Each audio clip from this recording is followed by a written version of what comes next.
yesterday in my video showcasing the new free daily login champion, Loki the Deceiver, that's coming with this whole Asgard Divide event. I said something along the lines of how good Plarium and Raid Shadow Legends are at continuously power creeping their old champions, their old gear sets, and all that sort of stuff, but my god, they have outdone themselves this time. We're going to be talking real quick about the Pinpoint set. Now, I'm sure you've seen the YouTube content creators. Everybody's made a video on it at this point, so I'm not going to focus too much on the set, but I'm going to be doing something a little bit more unique. I'm going to be telling you which champions to use it on. That's something I haven't really seen discussed quite yet. Let's go ahead and just give ourselves a rundown of the set real quick, though. I'm going to throw a picture up on screen here so you can see what it looks like, as well as the effects. The Pinpoint set will be available from the new event dungeon featuring Odin as the boss. It is a 9-piece set, much like how Stone Skin and Protection are, among others.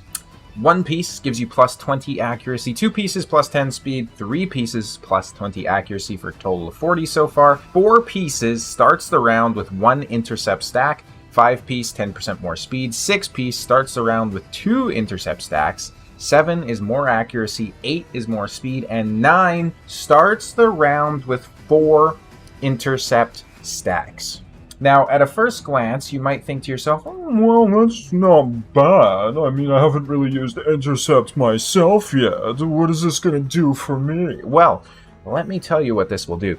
Intercept is a buff that gets placed on your champions that cannot be stripped or removed, and it essentially just gets used if there's an incoming debuff that you are able to block. So, as part of that, one of the debuffs, or one of the skills, however you want to categorize it, that you can block is going to be Sheep's from Polymorph. So with that in mind, obviously, this is going to be a PvE set. That's where you're mainly going to use it. Sorry, PvP, not PvE. You're not getting sheeped in PvE, so you're going to be using it inside PvP, where you're actually facing against sheep debuffs. Now, why is 4 stacks important? Well, if we go and take a look at Classic Arena, for example, how many champions do you have on a team? That's right, you have 4. If we look at Tag Team Arena, how many champions do you have on a team? Survey says it's 4. And lastly, how many champions on a team in Live Arena? Well, you're picking 5, but you're banning 1, so you have 4 champions. So 4 stacks of intercept means that if you're going against a team where they are all 6-star polymorph, ascended, or awakened rather, champions, you are not going to give a damn about that, and you're going to go ahead and you're going to place your debuffs or activate your skills anyways, because those intercept stacks are going to get absorbed instead of you getting polymorphed. If you're going against 5-star or lower awakened champions with polymorph, this is even more ridiculously OP, because those champions are going to have to go through an accuracy check before it even hits your intercept. Then it hits the intercept and you still get to do your skills. This is going to be an RNG shift, and this is going to be the new most annoying thing. Raid had introduced polymorph into the game to counter some of the meta that we were seeing, and now it's come full circle where we have a gear set that's being introduced to counter the polymorph. And I'm sure at some point in the future, you can mark my words on this, we're going to have either a skill, or we're going to have a champion, or we're going to have another gear set that has like a 50% chance to ignore intercept. We're basically just getting like RNG Inception at this point, but enough talking about that. I am very excited about this update because I'm focusing a lot on PvP these days, and anything that can help me compete with the whales or the people that spend their mortgage on this game is going to be a big plus. We're going to be going through each and every single faction, and we're going to be talking about 1 or 2 of the champions from each faction that I think are going to make a huge resurgence into the game now with this new set coming that basically, for all intents and purposes, makes you immune to polymorph. Now, keep in mind as well, this particular champion, where is she? The new champion that's getting introduced as the Clan War reward. I don't even know where she is. Is she Demonspawn? She might be Demonspawn. She's one of these. Yeah, Lamasu. She's already been power crept, essentially, because the 9-piece set is going to do the same thing as her passive. So Saf said that she's going to be power crept by the time she comes out, and that's true. She already is, to some extent. Let's go ahead and talk about this. Who are the champions that are going to resurge into the meta? The first one I want to talk about is a champion that has been pretty damn useless this whole time, and that is Quintus the Triumphant, your reward for reaching, what is it, Gold 4 inside, Gold 3 inside the Live Arena. I don't even know what it is. I have him. I haven't summoned them yet. He has an A2 where he's placing a decreased defense. He's also removing all buffs. This is going to be quite nice to have this champion be able to do this without worry of being polymorphed. I think that's definitely going to help him out a little bit more. Not only polymorph, but it's also going to help to make sure he doesn't get CC'd by things like stuns and all that sort of good stuff. So definitely going to get use out of it on Quintus, in my professional opinion. Now keep in mind, if you have a 4-piece set, you can still stack either a stone skin or a savage or something like that on the champion as well. So keep that in mind. And also, I guarantee you that you guys are going to have a couple of the champions on this list. There are definitely mythicals in here, there's legendaries, all that sort of good stuff, and these are mainly PvP champions, but keep this theory crafting in mind, and you can get the same thing done on PvE, for example. Just same, synergies and same thought of process behind it. Next champion is Ronda. Ronda doesn't have too much for debuffs, but she does have some debuffs on her A2. So block passive skills and block active skills. It always sucks when you go ahead and try to place this on a champion and then they polymorph you, or it's nice if you're the one that's getting these placed and then you polymorph the enemy Ronda, but I don't experience that too much because I don't have any 6-star awakened champions that I use in the live arena. So having intercept stacks on Ronda is going to be quite nice at the start of each live arena battle. Let's go ahead and hop over to High Elves, and I'll be honest, I really struggle to find somebody who would be useful in it here. The champion I chose, though, is Galathyr. Galathyr on his, I don't know what these are, like tiers or use cases, whatever. His second form, his metamorph form. There's so many goddamn terms in this game now, it's insane. He has a lot going on, so he can place a block active skills. He's basically stripping everybody, placing decreased resistance and stuns and all that sort of good stuff. So having intercept stacks on him is going to be quite nice as well. He's already ignoring resistance, getting the extra accuracy, speed, and sheep resistance, or sheep immunity, is going to be quite nice on this particular champion. And the other champion I chose, because she's really the only one that you'll see in PvE and she actually places debuffs, is going to be Lysandra. Lysandra is going to be an absolute speed demon, so having the speed bonuses coming from this set is going to be quite nice as well. Keep in mind, you'll be able to make your champion a little bit faster anyways, because if you have her, say, in perception or speed or whatever for her main sets, you can still equip a couple pieces in the jewelry and it'll give her a bit more of a speed bonus as well, which is quite nice. But of course, she's decreasing turn meters, she's depleting turn meters, she's transferring debuffs and all that sort of stuff, so having her built out inside of a set that's going to block all that nasty stuff coming at her is quite nice. It's going to make her a lot more viable against something like Torment, right? So any sort of champion that counters you passively like that is going to be quite nice. Sacred Order, we had one that was interesting, and that's going to be Vitreous. Vitreous is a pretty cool champion who comes in and he steals, or not steals, but he removes increased defense, ally protection, and strengthens. So obviously if they have a polymorph, there's a very good chance it's going to activate on this. So having him built with at least one stack of it to prevent that is going to be quite nice. This guy is best built slow as well, because he does actually get more damage, I believe, and takes less damage for each time they take a turn. I'm not entirely sure about that. I don't have him. I haven't read through his skill kit in quite some time, but based on his A2, that's who I would place inside the Pinpoint set. I do think he's going to be a very, very good champion for it. I wish I had him and I could play test him. Barbarians, there is really one choice, and I don't think this is going to surprise anybody. It is Sil of the... I'm just kidding. It's not Sil. It's Armand's. I'm not crazy. Don't worry. Not yet. Not fully. So he has an A2, obviously, which is placing a stun. It's stealing turn meter. So you oftentimes get countered by something like a Torment, for example. He also has a polymorph on the A3 and a buff strip. So having him built out in a Pinpoint set where he can block some of the Torments coming back at him, where he can block enemy Armands if you're going in Classic Arena or something like that, where he can block something like a Hegemon that's going first, that is going to be quite nice. We next up have the Ogryn Tribes. Inside the Ogryn Tribes, it was again a pretty tough one to try and choose who I was going to pick, but I ended up going with Gizmak because Gizmak does have a passive where he places an HP burn on all enemies for 2 turns, and really one of the most effective ways to counter this is, of course, with Polymorph. The other way to counter it is with a Marichka, because she'll get burned and then she'll just place a block damage on your team and it's perfectly fine. But this guy can definitely do some work, and now that he's going to be polymorph proof, he's definitely getting a huge pseudo buff of sorts. We have Lizardmen coming up next, and this is the guy from the thumbnail, and this is the guy that I'm probably most excited to be using again, and it is Revenant 2 Drake's Blood, the champion that I remember grinding so damn hard to try and get him, because the challenges they put out for this guy were super tough, in my opinion. Nothing compared to the Marius missions, though, mind you, but that is power creep at its core. This guy is insane. He has an increased cooldowns on the A1, he has a bunch of debuffs on the A2, and then a strip and a block active or passive skills depending on what you have on the A3. Seeing this guy coming back into the arena is going to be incredible. His damage is based on attack. He does very good damage as well, so you can build him as a damage dealer if you want and just have those skills in there for support. You can see from the reviews, everybody loves this particular champion. Having him immune to sheep is going to be quite nice. We're going to go ahead and hop over to the Skinwalkers. Now, there is actually a lot here that you could use. So first of all, you could use something like Uko. Uko, of course, has his strip, as well as block buffs and decreased accuracy on the A2. He has decreased attack on the A1. He has a buff steal on his passive, so having this guy immune to polymorph is quite nice.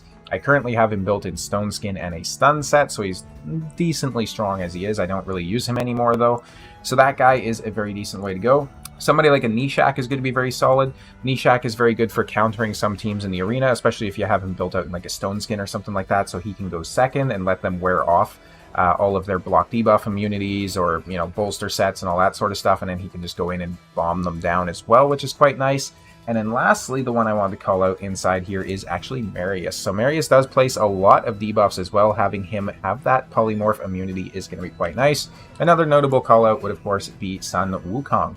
Sun Wukong with his polymorph and with his strips and all those sorts of good things, it would be nice to have him built out in that as well. Although with Sun Wukong, I don't think personally I would sacrifice like a lethal or a savage set to put it on him, so I'm probably not going to viably build him in it, which is why I didn't really put him on this list, but just, you know, food for thought. We have the Orcs next. The Orcs, it was definitely hard to pick one as well, because again, these are mainly PvP-based champions that I'm working with here, because you're not getting sheeped in PvE yet. Maybe that's going to change inside the new dungeon coming. I hope not, because that would be terrible. But we have Warlord as the choice. So Warlord obviously is depleting turn meters and putting each target's skills on cooldown. Having him be able to block stuns, or having him be able to block freezes or anything like that coming back at him is going to be quite nice. We have Demonspawn.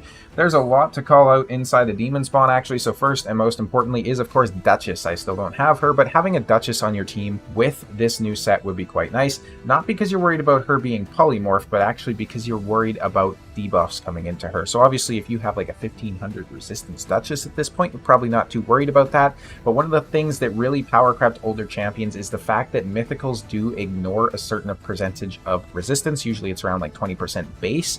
So if you had her built with 1000 resistance, if you're going against a mythical, that's dropped all the way down to 800 resistance before any sort of increased accuracy buffs get applied to the enemy team, of course. So having her just say, hey, you know what, that stun you're trying to put on me, Lady Mikage, I don't like it. You have it. You know, I don't want it. None of that for me. That would be quite nice. By the same extension, somebody like a Pythion could be very well built in this too. Basically just any sort of a super tanky defense champion. All you need is 4 pieces on there to go ahead and get at least 1 stack of intercept. That way, if your resistance check fails and you're going against, you know, like a Galathier or something like that, and he's placing a block active skills, you can actually resist that or get it eaten by the intercept debuff, which is quite nice.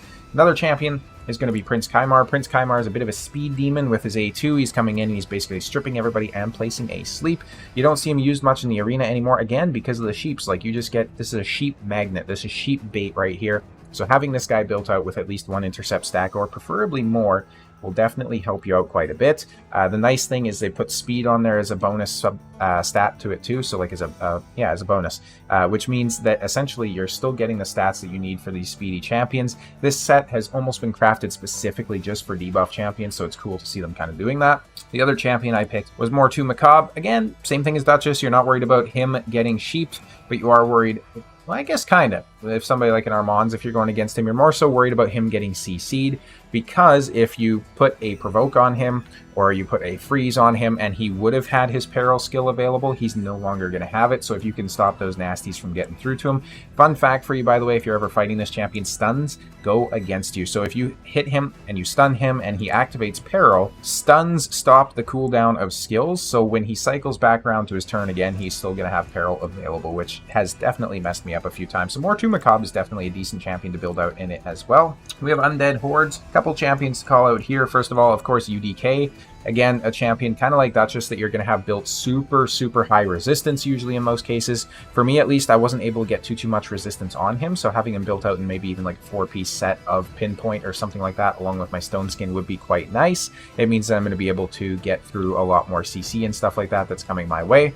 So definitely a very, very viable champion to run in that set. And then the other one was actually My Salad. So My Salad is a champion that I was very excited to pull because when I got him, he was viewed as one of the better champions in the game. And in the live arena, in the classic arena, and in tag team arena, he's definitely fallen off a little bit, unfortunately, because of his A2, where he's placing the True Fears and the Leech. Now that we can just go ahead and do that, and we don't have to worry about being sheep, though, this champion is going to have a little bit of a resurgence, I think, because he can definitely do a lot of damage, and he can also do a lot of CC, right? So having True Fears proccing on the enemy team is going to be quite crazy. You combine him with something like a Fortis, and you might be setting yourself up for some success. We have Dark Elves. Dark Elves should be a pretty obvious one, and that is going to be Lydia, the Death Siren. So Lydia, I think, is going to see a little bit of a resurgence here, especially that we have Taurus and Marichka teams that are still fairly prevalent in the meta. So Lydia is a very solid way to counter those particular teams with her passive, where she's basically blocking a revive. So if you blast everybody down, that Marichka tries to revive, Lydia just says, not happening, and you're on to the next fight. So having her be able to actually place her decreased defense and weaken and her block active skills and all those sorts of good things now is going to be quite nice. Also having that fear come in on the A1 is very nice as well. So I do think we'll see a little bit more use of Lydia, and I do think she'd be a champion to be very well built inside this Pinpoint set. We have Knights Revenant, which we are going to be talking about Hegemon here. Hegemon, I think, is going to be a fantastic champion to build in this.